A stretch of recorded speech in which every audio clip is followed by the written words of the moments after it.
2, 1. Let it go.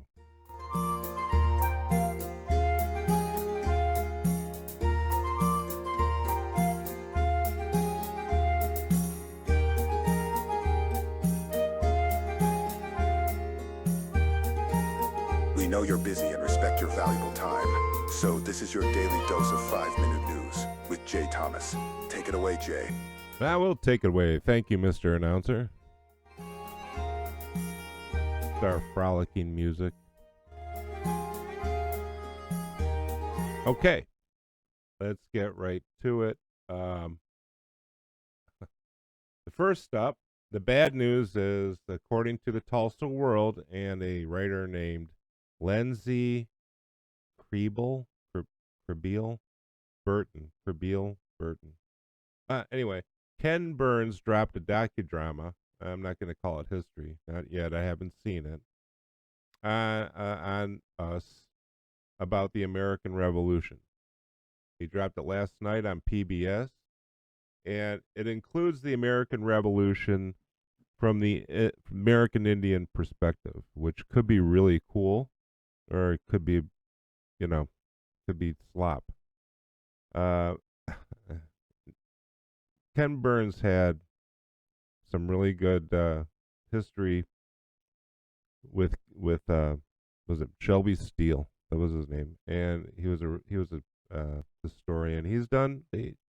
He did but baseball, which was good. So he's had a couple good things, but I'm gonna bet this is virtue signaling Drek. I'm gonna reserve judgment. I'm gonna reserve judgment, but that's hard to do when you have quotes like this. And this happened during the editing process. Apparently, there was a letter written by Cherokee women to the generals or the president with their point of view of the war, the ending of the war, and it was edited for context. And I'll quote Ken Burns. It was reading a kind of romanticized way. So I'm going to say it was reading in a kind of romanticized way. The way that it's written is not good. Anyway, and by moving it back in the series where it initially was, and editing the letter a little bit, we put it in context that was more accurate to the extraordinary loss. That was a quote from Ken Burns. Well, I had to correct it a little bit. So Ken Burns edited history. Well, of course he did. He had to put it in context. I wish people wouldn't do this, but they did. But it could be really good. I'm going to reserve judgment, but Ken Burns has just become a lunatic. So we might just, and the Cherokee Nation helped out, and a bunch of other people here in Oklahoma, which is really cool. But we'll see. We'll see how it is. And so some good news, again, from the Tulsa World. Steve Metzer writes, votes to raise pay of elected state officials may be invalid. If you remember last week, I did an Oklahoma thing about the they created a board of wage, I guess, some board that they have that sets the wages of certain departments in Oklahoma. And so, quoting from the article, the reason why this happened, quote, one of the voting members of the Board of Legislative Compensation, that's the board, James Leewright, is a registered lobbyist. According to the state statute laws, lobbyists are not allowed to serve on the board. But don't worry, may be okay, because listen to this. Unfortunately, there are dueling statutes, laws for the two boards. One of which prevents Leewright. It's the prohibition preventing. That's a really badly written. Anyway, prevents Leewright from serving while the other does not. So, God bless you, Oklahoma legislators. do it again. And this brings this up. Did you know it might be legal for board members of the City Council of Tulsa to start a 501c NGO? That means it's tax exempt. Okay.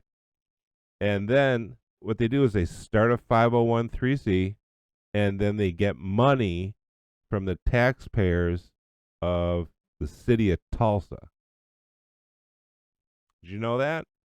They can start their own NGO and then get money tax free from the good taxpayers of Tulsa.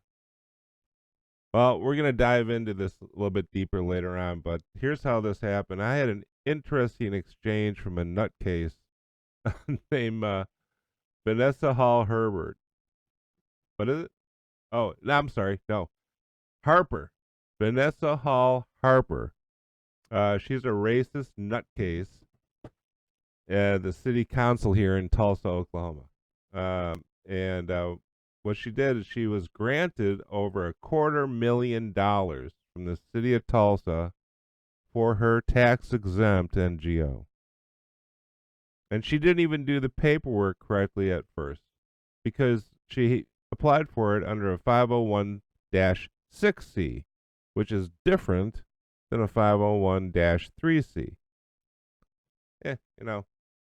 What's one letter? What's one number, I mean. So I'm sure the city got that straightened out for her, and I'm sure it was on our dime or your dime, and it was good for them to pay to rewrite that form, but they're paying her $250,000 for, I don't know, let's find out. So I wrote her a nice email. she she wrote me back a snarky email, which I'm going to have to put that up on the website later. It's just what you would expect from a a black female activist Democrat politician.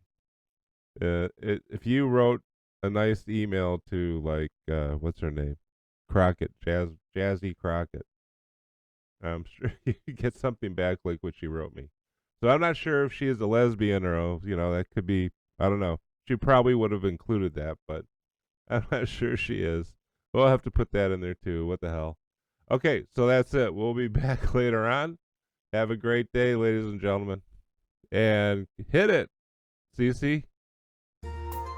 Take us out.